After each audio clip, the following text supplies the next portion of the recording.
திமுக நிர்வாகியுடன் ஏற்பட்ட பிரச்சனையால் ஆதரவாளர்கள் தாக்குதலுக்கு ஆளாகி பாதிப்படைந்த குடும்பத்தினர் தேனி எஸ்பி அலுவலகத்தில்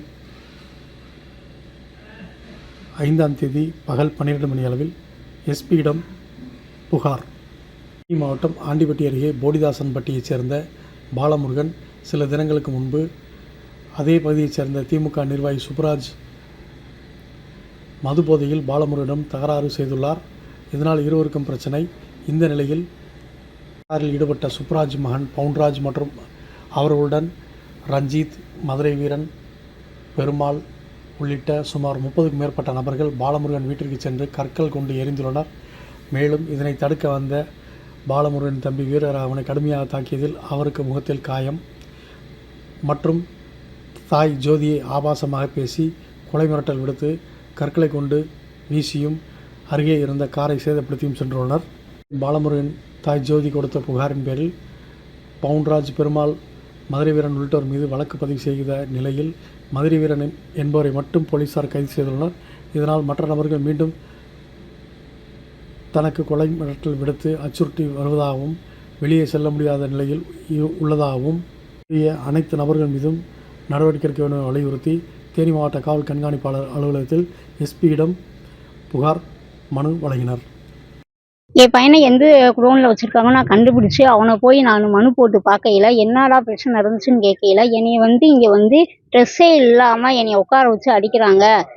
உன் தம்பியை இரத்த காயப்படுத்தினது நீ தான் ஒத்துக்க, வீட்டுக்குள்ளே பூரா கல்லெறி விழுந்தது நீ தான் ஒத்துக்க, அவங்க அம்மா ஃபோன் நம்பரை கண்டுபிடிச்சி கேஸை ரீகால் பண்ண சொல்லு, எங்கள் அம்மா ஆஸ்பத்திரியில் இருக்கிறாங்க, எங்கள் அம்மா ஃபோன் நம்பரு எங்கள் அம்மாட்ட செல்லே கிடையாது, நான் எப்படி ஒன்றும் பண்ண முடியாது அப்படின்னு சொல்ல ட்ரெஸ்ஸே இல்லாமல் என்னை உட்கார வச்சு ரொம்ப உருவப்படுத்திட்டாங்க.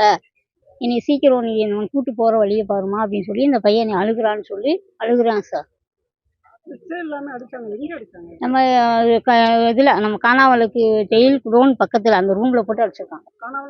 நம்ம காணாவளுக்குள்ள கேஸ் போட்டு குடோனில் விட்டுருக்காங்களா, தேனி கோர்ட்டில் கேஸ் போட்டு நம்ம காணாவளுக்கு குடோன் அந்த தேக்கம்பட்டி குடோனில் உள்ள குடோனுக்குள்ளே போயில ஒரு ரூமில் வச்சு அடிச்சிருக்காங்க. என் பையனை நான் மனு பார்க்கையில தவறு சொல்லிட்டாங்க. 24 வயசு ஆகுது. 10th முடிச்சுட்டு அவன் டைல்ஸ் ஓட்ட போறேன். வணக்கம். தான் தேனி மாவட்டம் ஆண்டிப்பட்டி போடிதாசன்பட்டி கிராமத்தில் பார்த்தீங்கன்னா 1ஆம் தேதி பாலமுருகன் என்பவருக்கும் திரு சுப்ராஜ் என்றவர் பார்த்தீங்கன்னா பர்சனல் முறையில் சண்டை போட்டிருக்காங்க. அதில் பாலமுருகன் கடுமையாக அடி வாங்கி ரொம்ப உடம்பு முடியாமல் வீட்டில் போய் தஞ்சம் அடைஞ்சிருக்காரு.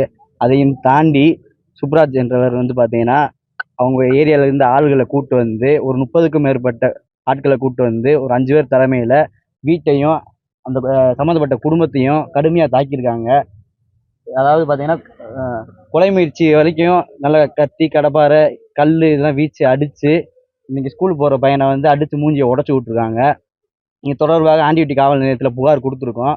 அவங்க மேலே சரியான செக்ஷன் போடாமல் சும்மா பெட்டி கேஸுமே போட்டு ஆளும் தரப்பினர் அவரை தப்பிக்க வைக்க முயற்சி பண்ணுறாங்க. இவர் பாதிக்கப்பட்டவர் ஹாஸ்பிட்டலில் சேர்த்துருந்தாலுமே 2 நாளில், அதாவது இன்னும் குணமே ஆகலை, அதுக்குள்ளேயும் டிஸ்சார்ஜ் பண்ணி ஆளும் தரப்பினர் இடைஞ்சல் பண்ணுறாங்க. இன்னும் குணமே ஆகாதவரை வெளியே அமுச்சு விட்ருக்காங்க. எதுக்கு சார் அப்படி பண்ணுறீங்க சொன்னால் எங்களுக்கு மேலிடத்துலேருந்து ப்ரெஷர்னு சொல்கிறாங்க. மேலிடம்னா யார், அது எங்களுக்கு தெரிய வரணும். இது தொடர்பாக முறையான செக்ஷனில் போட்டு கொலை முயற்சி போட்டு இன்னும் கொலை முயற்சி பண்ணவங்க குற்றவாளிகள் இன்னமும் இந்த குடும்பத்துக்கு தொடர் அச்சுறுத்தல் கொடுத்துட்டு இருக்காங்க. வீட்டை விட்டு வெளியே வர முடியல. இன்னும் 2 பசங்க இருக்காங்க. பசங்க ஸ்கூலுக்கு போக முடியல. இதை சொல்லி ஆண்டிப்பட்டி காவல் நிலையத்தில் புகார் கொடுத்துருந்தாலுமே சரியான நடவடிக்கை இல்லை.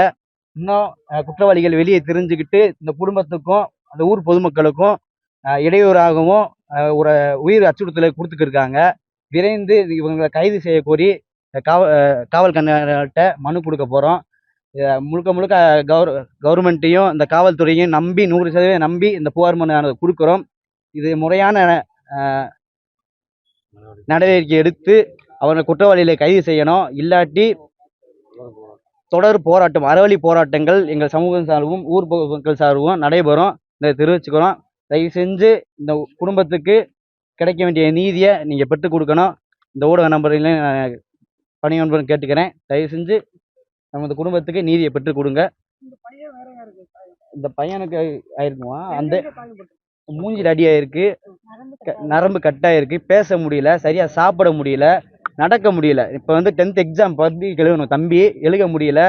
இது என்ன பண்ணணும்னு தெரியல. நான் ஆண்டிப்பட்டி ஜிஹெச்ல வச்சிருக்காங்க, தேனி ஜிஹெச்ல வச்சிருக்காங்க, காணாவலுக்கு வச்சிருக்காங்க அரசு. 2 நாள் தான் வச்சிருந்தாங்க, 3 நாள் வச்சிருக்காங்க. 3ஆம் நாள் சாயங்காலம் வந்து டிஸ்சார்ஜ் பண்ணிட்டாங்க. ஆமா, அழுத்தத்தின் பேர்ல. அதாவது மேலிடத்துல இருந்து டிஸ்சார்ஜ் பண்ண சொல்றாங்க. ஆனா இன்னும் பையன் குணமே ஆகல. இன்னும் தையல் போட்டு ஆறக்கூட இல்லை புண்ணு. அதுக்குள்ளேயும் வெளியேற்ற வேண்டிய அவசியம் எந்த காரணமும் கிடையாது. பிரைவேட்ல வச்சு பாருங்க அப்படின்னு சொல்றாங்க. இது கடும் கண்டனத்துக்குரியது. வட்டம் போடிதாசன்பட்டி கிராமத்துலேருந்து பேசுகிறோம். அந்த பையன் பாதிக்கப்பட்ட பையன் வந்து என்னுடைய அண்ணன் மகன் தான். என்னன்னா வந்து 2 பேர் மோட்டிவேஷன் சண்டை போடுறாங்க. அவர் எதிர்பார்ட்டி வந்து திமுகவோட கிளை செயலாளர். அவர் பேர் சுப்புராஜ். அவரும் வந்து இவனை வந்து பேசுகிறப்போ ஒரு பெட்டிக்கடையில் பிரச்சனை ஆயிடுச்சு. பிரச்சனை ஆகி அந்த பிரச்சனை அதோட முடிச்சிருந்தா பரவாயில்ல. அந்த பிரச்சனையை வந்து வீட்டுக்கு கொண்டு வராங்க. எப்படி அவனை ஒரு 10 பேர் சேர்ந்து திரண்டு அடிச்சு செஞ்சு அவன் அடிதாங்க வீட்டுக்கு ஓடியாரான். வீட்டுக்கு ஓடியாந்தவனை பயந்துக்கிட்டு உள்ளே போய் கதவை பூட்டிட்டான். நம்ம அண்ணனை அடிக்கிறாங்கன்னு சொல்லி ஓடி கதவை அடைக்க போனவனை அவனை வரிசை கிட்டத்தட்ட ஒரு வீடு கட்டலாம் கல் 50 கல்லை கொண்டு எரிஞ்சிருக்கான். எரிஞ்சு இந்த கதவை மூட போனவனுக்கு இங்கே வெட்டு சரியான வெட்டு விழுது, ரத்த காயத்தை துடிச்சுக்கிறிக்கான். அப்புறம் பார்க்காம விடாமல் கல்லை கொண்டு எரிஞ்சிருக்கான். எரிஞ்சு முடிச்சுட்டு அவங்க அம்மாவை போய் தரக்குறைவான வார்த்தைகளை கொல்ல வார்த்தைகளை பேசியிருக்கான். பேசி முடிச்சு ஒரு வழி அவனை ஆஸ்பத்திரி கூட்டு வந்துட்டான். கூட்டு வந்து தையல் போட்டு இதில் வந்து அந்த பாதிக்கப்பட்ட பையனை அவன் வந்து தரக்குறைவாக தாழ்த்தப்பட்ட சமுதாயத்தை பேசுறான்னு சொல்லி அவனை பிசிஆரில் உள்ள தள்ளிட்டாங்க.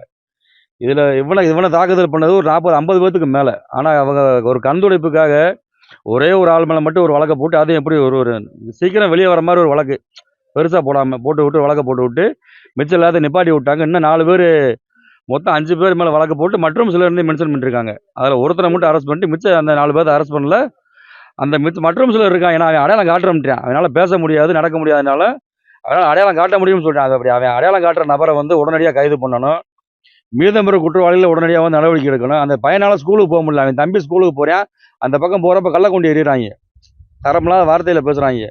நீ திருப்பி சண்டை ஓட திருப்பி உன் குடும்பத்து மேலே பிசிஆர் சட்டம் பாயம்ன்ற அளவுக்கு வார்த்தையில் விடுறான்.